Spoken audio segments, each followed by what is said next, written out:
So Dark Night of the Soul, is that a retreat or is that like what can you elaborate on that? I It know was there's like that a it was like a movie, year. right? Like Aubrey has a movie, isn't it called that or something? That's different. Okay. So that's a darkness retreat. Okay. Dark Night of the Soul, it was like a year-long retreat for me in my own space.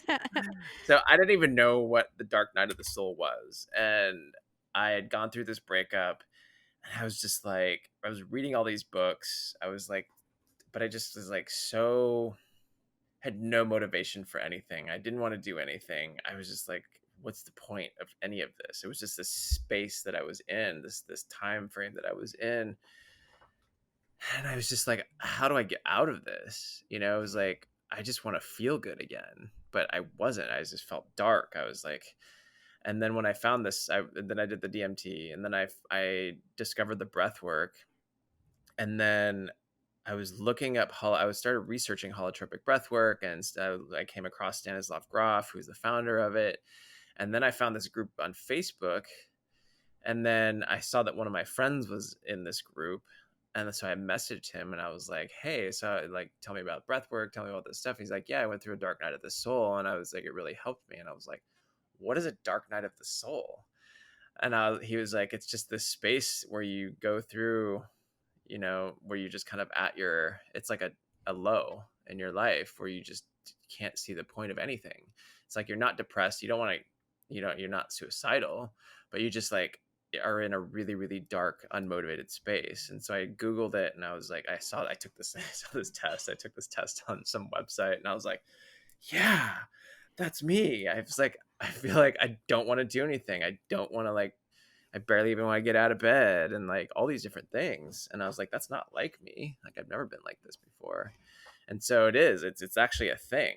The dark night of the soul is a thing. It's like a thing that you go through where, it's like a rock bottom type of space where you just don't want to do anything. And you don't feel like you want to get out of bed and you can't see the point of life. For me it was I couldn't see the point of life and of like what are we doing here? This is all just fabricated. This is all just made up. Like we're literally just here existing as humans on this planet. What's the point? That's like kind of like the space that I was in. Mhm.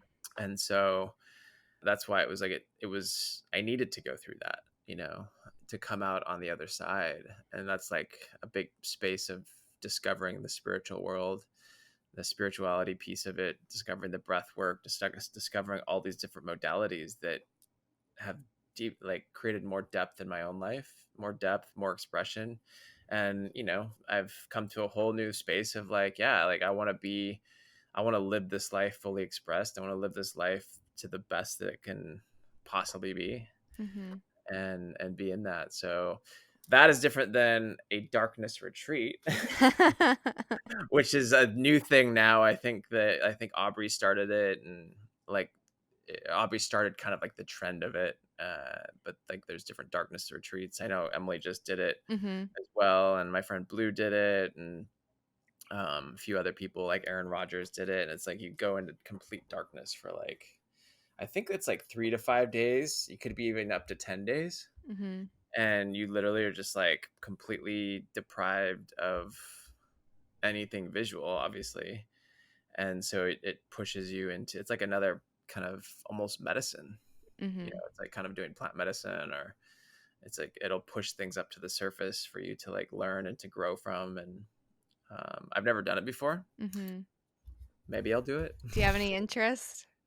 I've thought about it. Yeah. I could probably do like a 3 day. I don't know if I could do 10. A friend of mine, the guys that led the breath work down in Tulum a few weeks ago, he did like a 10 day darkness retreat. And I was like, bro, that's intense. Yeah, I'm Maybe, maybe maybe. yeah, not for me. I don't think that's my jam. I was telling Emily that because she was fresh out of it when she got here. I think she said she was out for, like, a day or 2.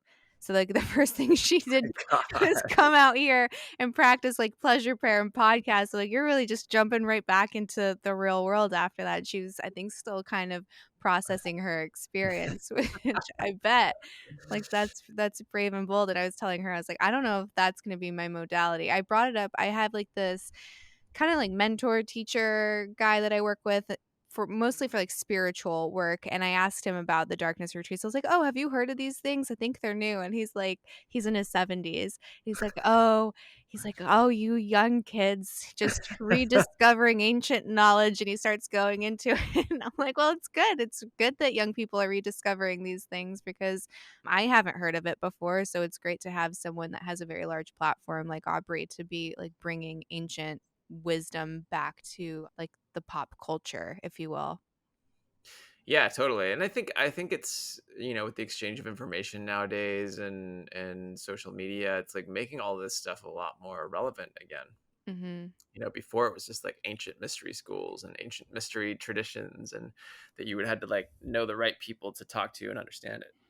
And now it's like we have all these people that are sharing their experiences and making it more widespread and more accepted, which is great.